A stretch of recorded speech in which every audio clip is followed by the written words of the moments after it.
आगे जौन बारात गइल बा ओकर समाचार सुनल जा। सबसे आगे के गइल बा? देवता लोग। देवताओं की जमात आगे आगे है। देवता दिव्य हैं, सुंदर हैं, ऐश्वर्यशाली हैं, वैभव से परिपूर्ण हैं। ये वैभवशाली ऐश्वर्यशाली देवता सुंदर सुंदर स्वरूप धारण करके आगे पहुंचे। हिमांचल राजा के अगुवान, हिमांचल राजा ने अपने परिवार के गांव मोहल्ले के वरिष्ठ लोगों को अगुवान बना करके भेजा। बारात में अगुवान कैसे लोग होते हैं? आचार्य जी जैसे लोग, ऐसे लोगों को अगुवान बनाया जाता। रुआ जाए तनी प्रतिष्ठित बानी, ठीक बा, बारात के स्वागत करी। देखिए हमारा गोड़ तो बड़ा दुखाता है महाराज, हाथी पर रुआ के बैठा दिया जाता। हाथी पर बैठ के जाई। पवन भैया जैसे लोग, राम नगीना भैया जैसे लोग, ऐसे सम्मानित संभ्रांत लोग हैं। हमारे महाराज जी भी मान लीजिए बाराती में, अगुवान में। जगदम्बा की बारात आ रही है अगुवानी करने के लिए। संत समाज, समृद्ध समाज सब चले। कोई हाथी पर बैठा है, कोई घोड़ा पर बैठा है, ऊंट पर कोई बैठा है, दिव्य दिव्य आसन पर बैठे हैं। देवता पहले आए। देवताओं को जब देखा अगुवानों ने, आहा इतने सुंदर हैं वो। ऐ महाराज इतनी सुंदर जब बारात है तो दुल्हा कितना सुंदर होगा, कल्पना करिए। तब तक कुबेर भगवान का पुष्पक विमान आकाश मार्ग से उतरा। और जब कुबेर भगवान का पुष्पक विमान अगुवानों ने देखा, कहा कि बस बस दुल्हा के जहाज उतर गए।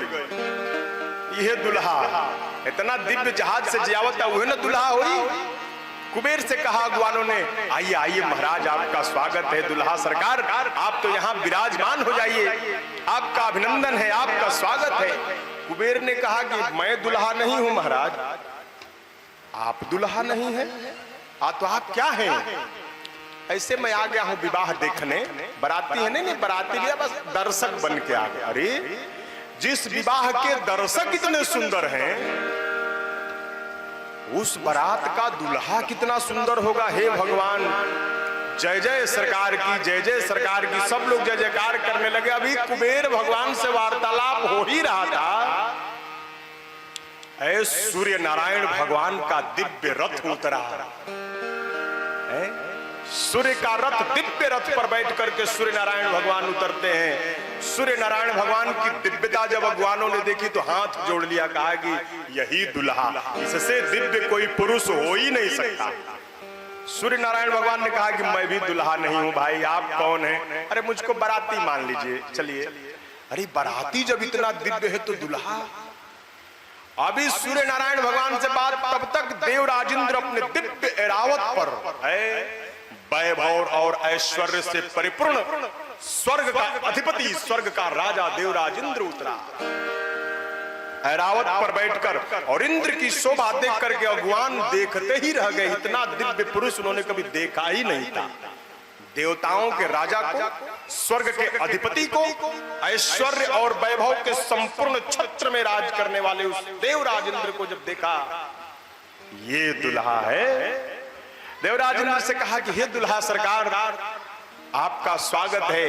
इंद्र ने कहा कि मैं भी दुल्हा नहीं हूं। अब भगवान ने कहा कि अरे आप भी दुल्हा नहीं तो आप कौन? बाराती हैं। आप बाराती है मान लीजिए, हम भी बाराती हैं, थोड़ा पूड़ी उड़ी खाने आ गए हैं। हे महाराज आप इतने दिव्य हैं तो दुल्हा? अब कौन आ रहा है?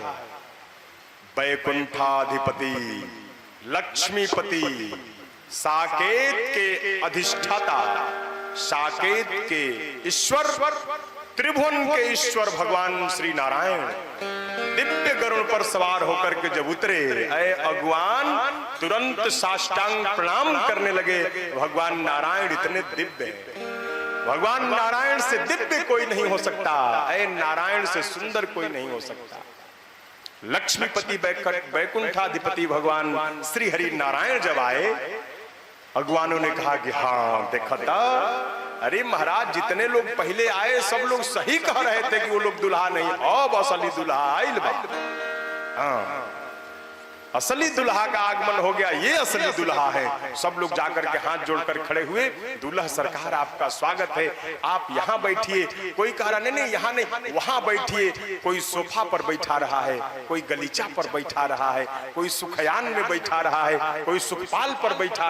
अरे सब लोग यत्र तत्र सर्वत्र कह रहे हैं कि जो भी मैंने इतनी व्यवस्था राजा हिमांचल की है और इतनी सुंदर व्यवस्था में हम ये तय नहीं कर पा रहे हैं कि इस दुल्हा को कहां बैठाया जाए, ये इतने दिव्य हैं। नारायण ने कहा कि शांत शांत रहिए, मैं दुल्हा नहीं हूं। अरे महाराज आप झूठ बोल रहे हैं, आप ही दुल्हा? नहीं, मैं दुल्हा नहीं हूं भाई। तब आप कौन हैं? मैं कौन हूं क्या बताऊं? आप ये समझ ले मैं दुल्हा का मित्र हूं, मैं दुल्हा का मित्र हूं, मैं भी बाराती बन के आया हूं, मैं भी बाराती ही हूं। अब लोग आपस में चर्चा करने लगे, देख रहे हैं दुल्हा का मित्र इतना दिव्य है, दुल्हा कितना दिव्य होगा महाराज, आप कल्पना करिए। तो दुल्हा कहाँ है? विष्णु भगवान ने कहा कि चिंता मत करिए, जल्दी मुलाकात होगी, आ रहे हैं पीछे, जल्दी दर्शन होने वाला है, पीछे हैं, आ रहे हैं। तब तक आप जो बाराती आ गए उनका सेवा सत्कार शुरू करिए। शुरू हुआ जलपान, जलपान शुरू हुआ, मिष्ठान शुरू हुआ, शीतल पेय शुरू हुआ है, सब शुरू हुआ। कोई मौसमी का रस पिला रहा है, कोई अनार का रस पिला रहा है, कोई आम का रस पिला रहा है, तरह तरह के व्यंजन परोसे जाने लगे, सब प्रेम से खा रहे हैं। तब तक दूर से ध्वनि सुनाई दी, क्या? हर हर महादेव, हर हर महादेव, हर हर महादेव, हर हर महादेव। अगुवानों ने सुना हर हर महादेव, देवताओं से पूछा ये हर हर महादेव कहां सुनाई दे रहा है? वरुण देव ने कहा किसी भी ध्वनि की तरफ ध्यान मत दीजिए, आप चुपचाप सबको खिलाइए जो कुछ भी खिला रहे हैं, हाली हाली जल्दी जल्दी। ये जानते थे कि जैसे वो सब आ जाएंगे एक को कुछ नहीं मिलेगा, किसी को एक ही बाराती सब खा जाएगा। शिव जी की जो मेन बारात आ जाएगी तो उनका एक बाराती सब खा जाएगा। ऐसा करिए कि कोई हर हर महादेव बोलता है, किसी प्रकार की ध्वनि होती है, किसी प्रकार की आवाज होती है, आपको कहीं ध्यान देने की आवश्यकता नहीं, आप जल्दी जल्दी सबको जलपान कराइए, मिष्ठान खिलाइए और अल्पाहार कराइए। वरुण देव के गिलास में एक अगुवान अनार का रस डाल रहा था, वरुण देव अपने गिलास में देख रहे हैं। तब तक उस अगुवान के सामने आकाश मार्ग से शिव जी का एक गण अपना शीश काट के अपने हाथ में लेकर, आपन मूड़ी काट के अपने हाथ में लेके खून पियत चलल आवता। जैसे अगुवान ने देखा, रे महाराज रस गिरा रहा है, गिलास भर गया, गिलास भर के रस गिरने लगा, लेकिन वो उसी को देख रहा है। वरुण देव ने कहा नीचे देखो गिर रहा है, भगवान ने कहा ऊपर देखो आ रहा है।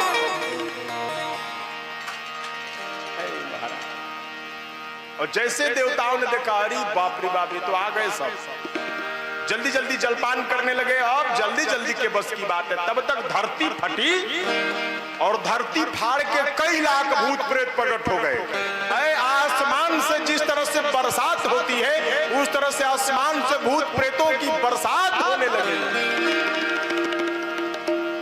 हमारे महाराज जी कहते हैं, क्या नगीना भैया, एक भूत आया और कहता है वेयर इज माई माला? जिस माला से देवताओं का स्वागत किए हो मेरा माला कहाँ है? वेयर इज माई माला? भगवानों ने कहा कि वो तो कुल चढ़ा देने जा, कोई बात नहीं। Where is my soft drink? बताओ मेरा जलपान कहाँ है? जलपान लाओ, मिष्ठान लाओ। सब लाए थे, खत्म हो गया। भूत प्रेतों को जब देखा तो सबसे पहले क्या हुआ कि बिडरी चले वाहन सब भाग। अगुवान जिस जिस वाहन पर बैठ कर गए थे, हाथी घोड़ा पर, वो सब वाहन पहले भागे। हम मान लीजिए कि केदारनाथ से बनी आचार्य जी यहाँ के हाथी पर बैठ के अगुवाने करे जाई, बतले भूत देख के हाथी भाग जाये, तो यहाँ के कैसे भाग? यहाँ के तब खड़े रह जाए, दादा कैसो जान बाचो बड़ा, अतना भूतन में घेराइल बनी बड़ा जान बचे वाला ना बा। सब अगुवान थर थर थर थर कांप रहे हैं। क्यों? क्योंकि भाग नहीं सकते। कैसे भागेंगे? बिडरी चले वाहन सब भागे। उनके वाहन तो पहले भाग गए, वो कैसे भागेंगे? अब कहा भूतों ने कि हमारा जलपान लाओ। कहा गया वाहन तो चले गए, अब हमको जाना पड़ेगा और जा करके लाना पड़ेगा। ठीक है, जाओ जा करके लाओ। तो हम लोग जाएं? जाओ। सच में बता रहे हम लोग जाएं? जाओ भाई। अब अगवान भागे प्राण लेकर वहां से। अरे बाप रे बाप। गए हिमांचल राजा के पास, पूछा गया, बारात आ गई, कोई बोल नहीं रहा है, सब चुप। अरे तुम्ही से पूछ रहे, बारात आ गई? आ गई। ठहरा दिए? ठहर गए। उनको कौन ठहराएगा? वो अपने ठहर गए। जलपान करा दिए? हाँ करा दिए। कुछ लोग बाकी हैं, बहुत लोग बाकी हैं, और ले जाओ।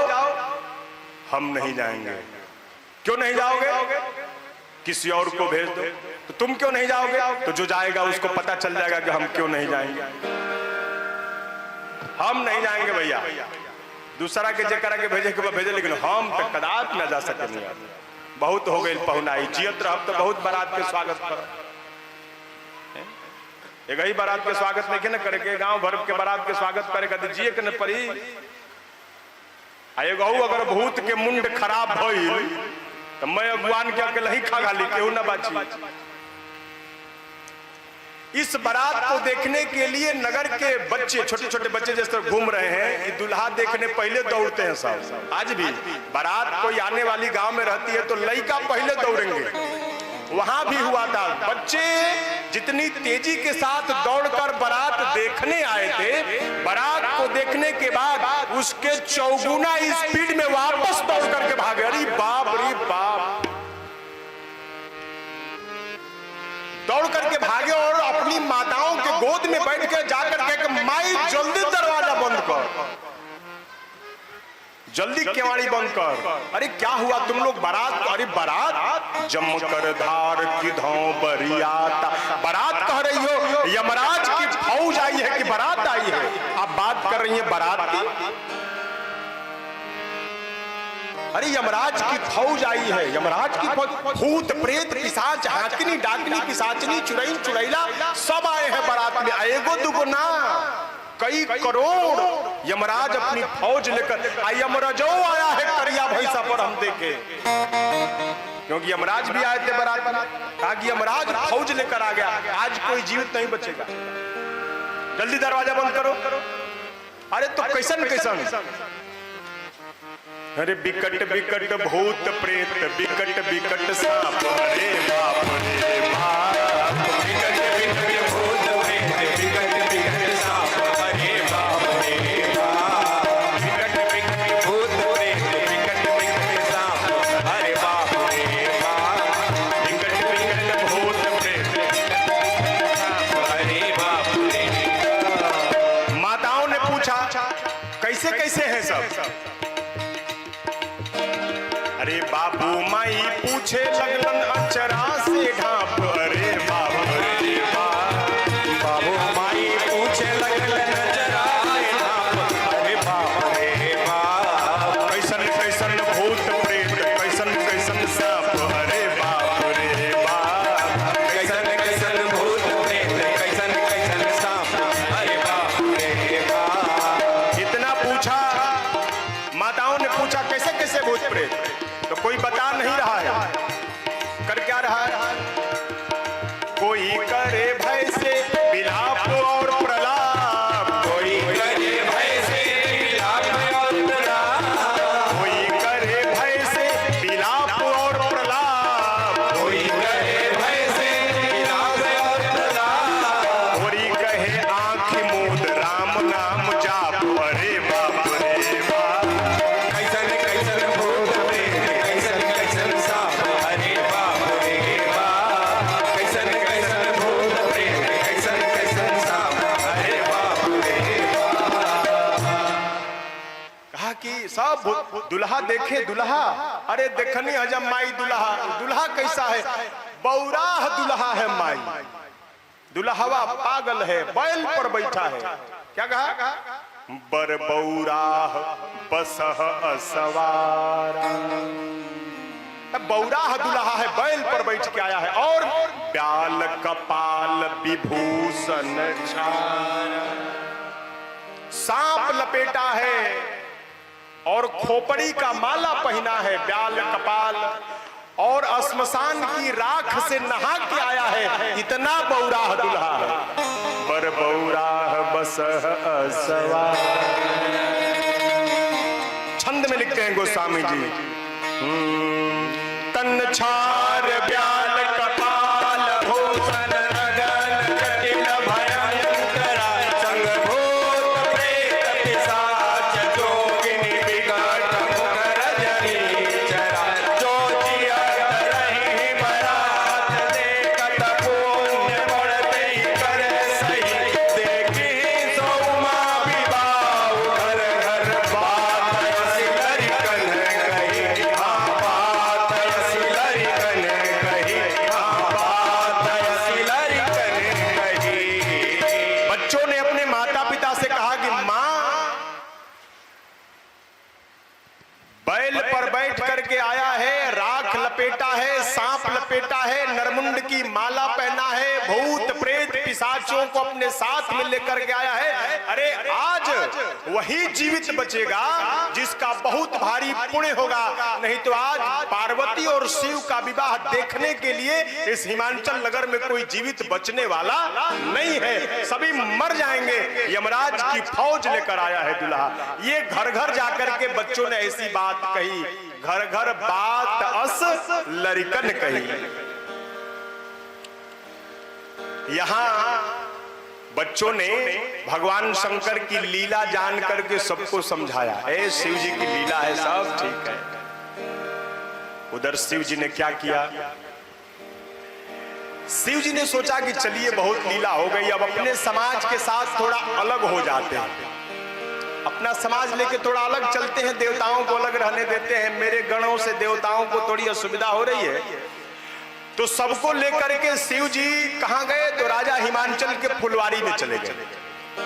राजा हिमांचल के फुलवारी में, और राजा हिमांचल की इतनी सुंदर दिव्य फुलवारी को शिव जी के गणों ने एक क्षण में उजाड़ दिया है?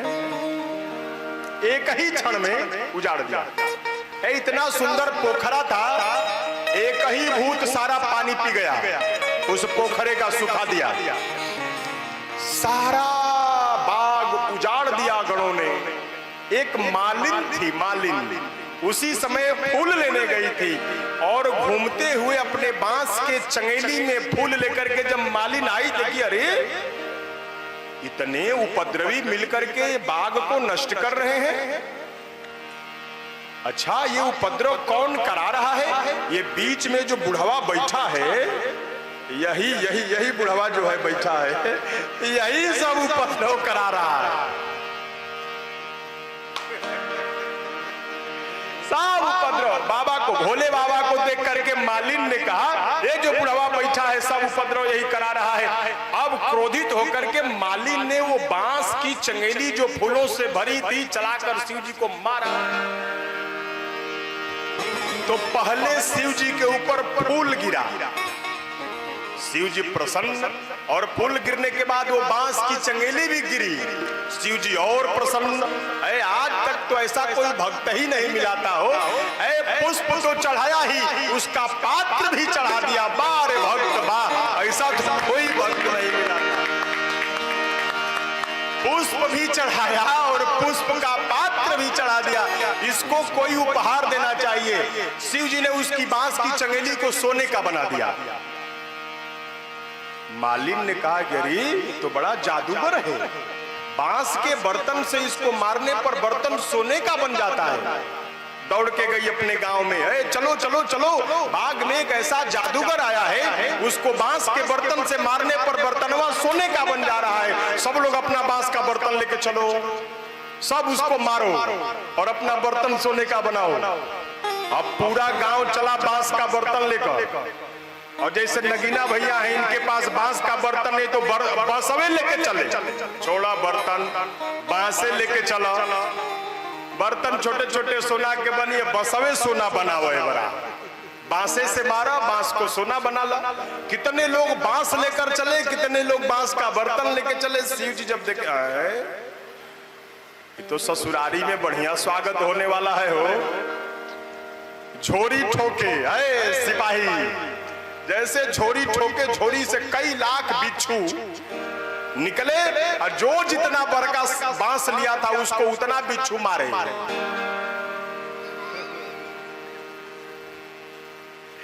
जिसका बर्तन छोटा था उसको धीरे से काटा, और जिसका बर्तन बड़ा था ढेर लालची बा, ढेर सोना बने को दू वाली मारा।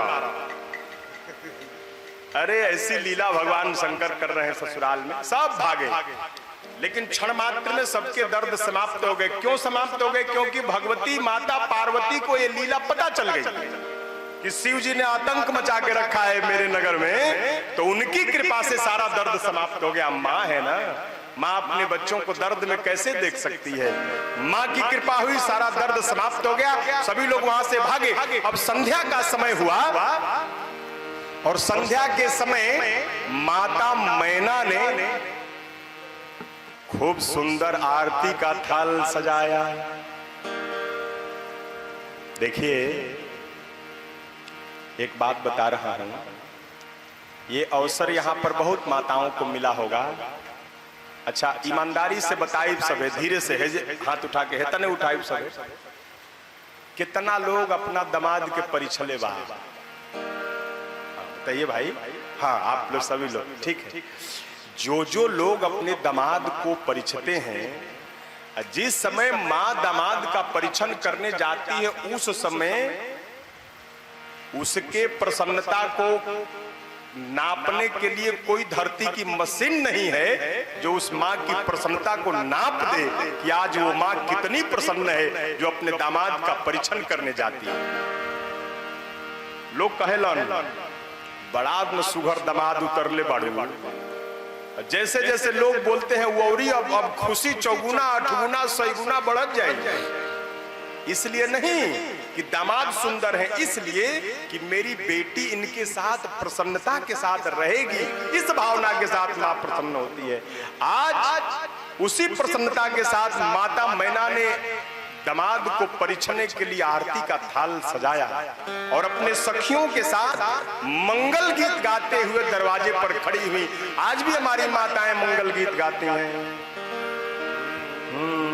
आपन खोरिया बहरी ही मंचल बाबा, अवतारे दुल्हा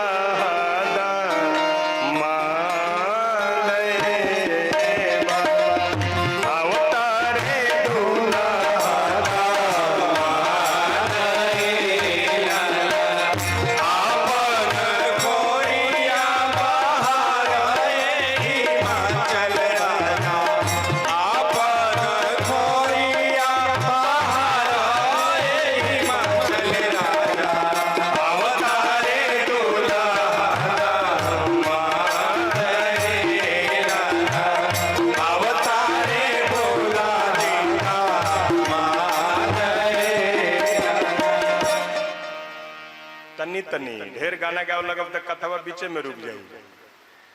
ऐसे ही मंगल गीत गाते हुए माता, संकेत मत समझिए, माता सुनैना आकर के खड़ी हुई। नारद जी आए। नारद जी ने आके माँ को कहा कि माता, नारद जी को माँ ने प्रणाम किया। प्रणाम देवर्षि, आपका स्वागत है, आइए आइए। जिस समय माँ खड़ी हुई उसी समय सबसे पहले कुबेर जी का विमान माँ के आगे से निकला।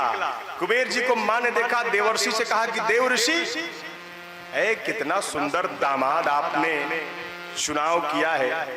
देखिए तो कितना दिव्य जहाज में बैठ करके मेरे दामाद आ रहे हैं। नारद जी ने कहा कि हई माता जी, हई ऐसा नहीं दामाद हम खोजाओ। तो ये दामाद नहीं, ना ना ना, ये दामाद ना हवन, तो ई के हवन, ई बराती वराती हवन, आइल बड़न बारात में, ऐसा दामाद हम सुंदर दामाद खोजले बानी। कुबेर के बाद क्रमशः सभी देवता आते गए और नारद जी ने सबको मना किया, ये दामाद नहीं, ये दामाद नहीं, ये दामाद नहीं।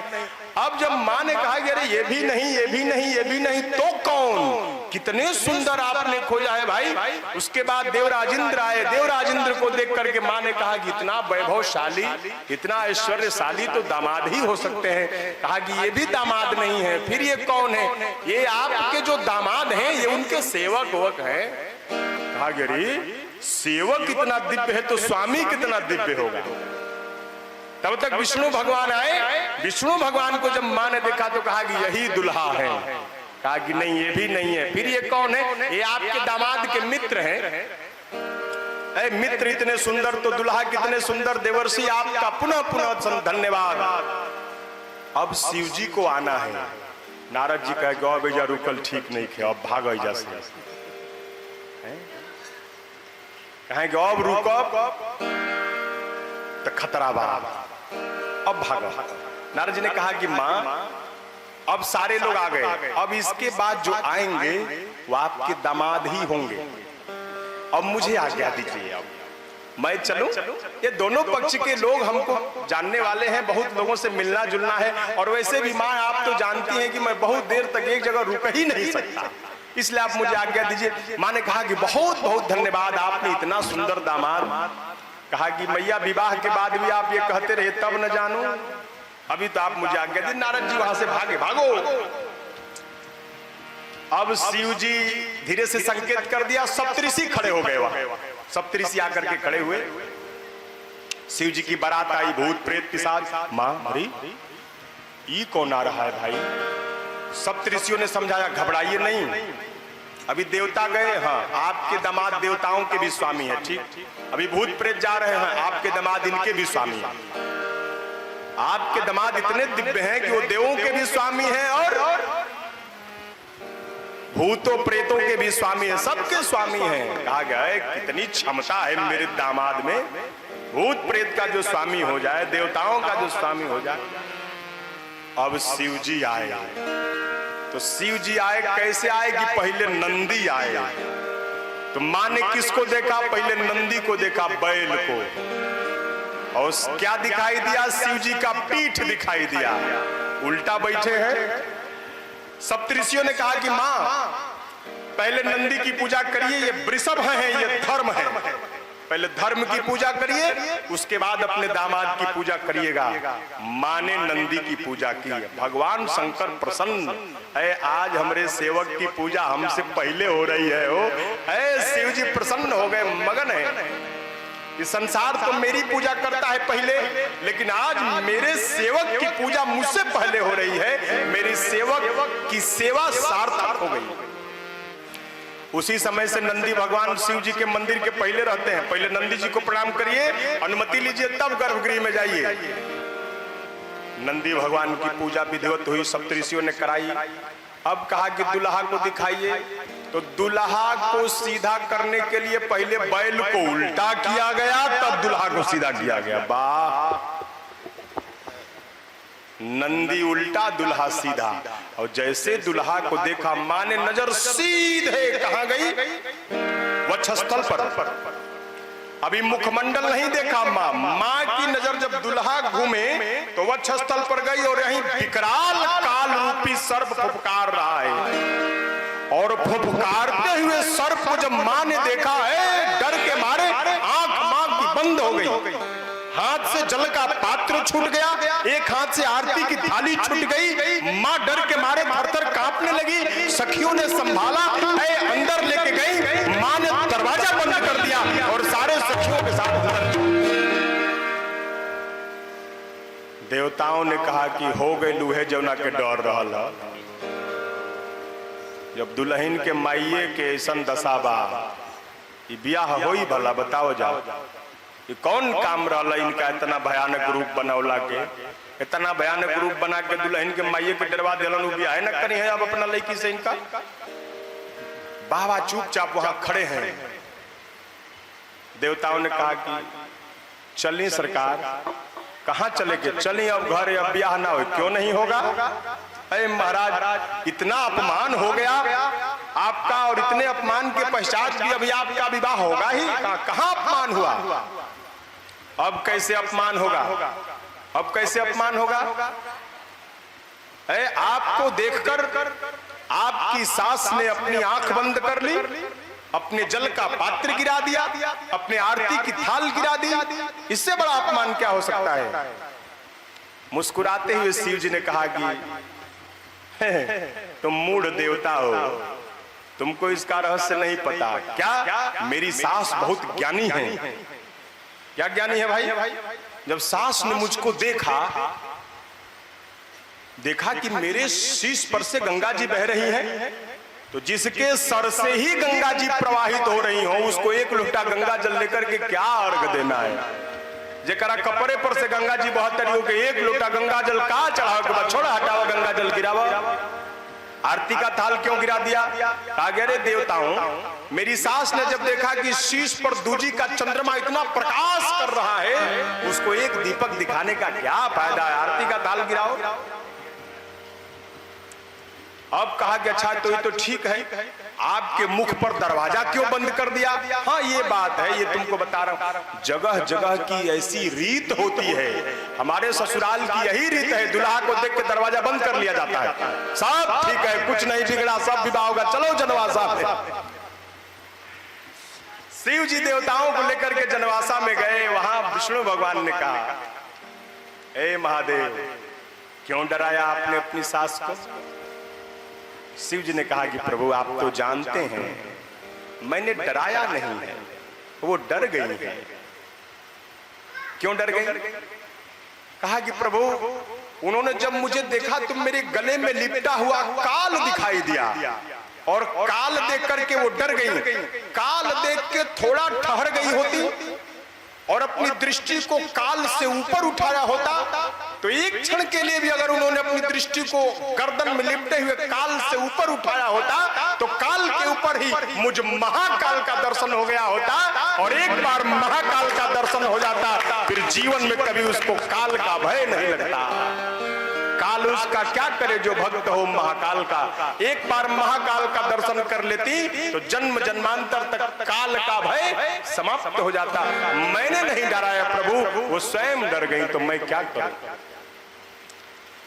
एक महात्मा जी बड़ी गूढ़ बात बताते थे कि भगवान शंकर ने इतना भयंकर रूप क्यों बनाया है ससुराल में? क्योंकि जब से विवाह तय हुआ है तब से हिमाचल में केवल रूप को देखने की लालसा है, केवल देह देखने की लालसा है, देह दर्शन की लालसा है, देव दर्शन की लालसा नहीं है। इतने सुंदर, इतने सुंदर, इतने सुंदर। शिव जी ने कहा कि अच्छा केवल देह देखने की लालसा है तो सुंदर देह नहीं दिखाऊंगा, इतना भयंकर रूप बना लिया। सब लोग डर गए। देह दर्शन नहीं करिए, देव दर्शन करिए। देव दर्शन करेंगे भगवान की कृपा मिलेगी। देह दर्शन, देह तो नश्वर है, स्वरूप तो नश्वर है, देव का दर्शन होना चाहिए।